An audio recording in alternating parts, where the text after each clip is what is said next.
අද මං කන්නේ නත්තල් 100ගේ පුක. අපි මොකේ පුක කමු. බේස් එකට ස්පාන්චියක් ඕන. ඒකට ඕනේ බටර් 250යි, සීනි 250යි, බිත්තර 4යි, පාන් පිටි ග්‍රෑම් 3යි. මුලින් ඔය කිව්ව ඔක්කොම ටික එකට දාලා ගහන්න. ගහන්න ඕනේ හැම විදියටම ගහලා තියෙන්නේ.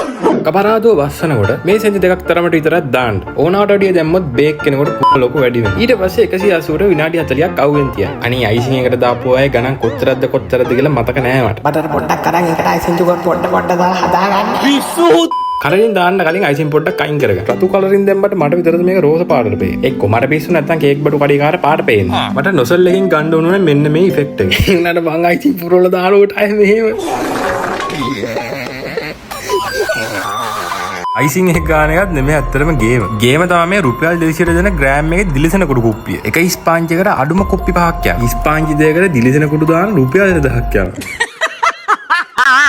ඔය දිලිසෙන කුඩුවේ ගෙදර හදන්න පුළුවන් වතුර කෝප් එකකට කෝන් පිටි හැන්දක් දාන්න. ඒකනේ මේ උතාලා ග්‍රෑම් එකක් කරන රුපියල් 200කට. මෙන්න මේ පදමට ආවට පස්සේ ගෑස් එකෙන් අයින් කරලා කලරින් පොඩ්ඩක් දාන්න. ඊට පස්සේ හොඳට කූරු ගාලයක OHP ෂීට් එක ගන්න. මේක අපි හෙයාර් ඩ්‍රයර් එකකින් වේලන්න හැදුවේ උනට ඒක හරිය ගියේ නෑ. මේක පැයක් දෙකක් අනිවාර්යෙන් අවුවෙන් තියනවා වේලෙන්න. ඊට පස්සේ මේ කෑලි කෑලි වලට මෙහෙම ගලව ගන්න පුළුවන්. ඊට පස්සේ ඔක්කොම ටික බ්ලෙන්ඩර් එකට දාලා විනාඩියක් දෙකක් විතර එක දිගට කොටන්න. ඔන්න දැන් බ්ලෙන්ඩර් නැතිව මේක වංගිඩි දාලා කොටයිද දන්නේ. බොරු මානසි දාන්න එපා. දැන් තියෙන්නේ කප් කේක් එක අරන් ඒක අස්සර ඔබා ගන්න. සුදු පාට අයිසින් එකේ මේ විදිහට පැටර්න් ටික දාගෙන නැත්තල් ජීර පාප්පු දෙක දාපුවම වැඩේ ඉවරයි. ඕ ලොකු පස්සක් තියෙන්නේ. ඔක අඩු කරගන්න ඕන ඉක්මනට. මේක ඉතින් ඕ මයි ගෝඩ් වහව් කියලා කියන තරම් රහක් එන්නේ නැහැ. ඒක රාවුලක් නැහැ.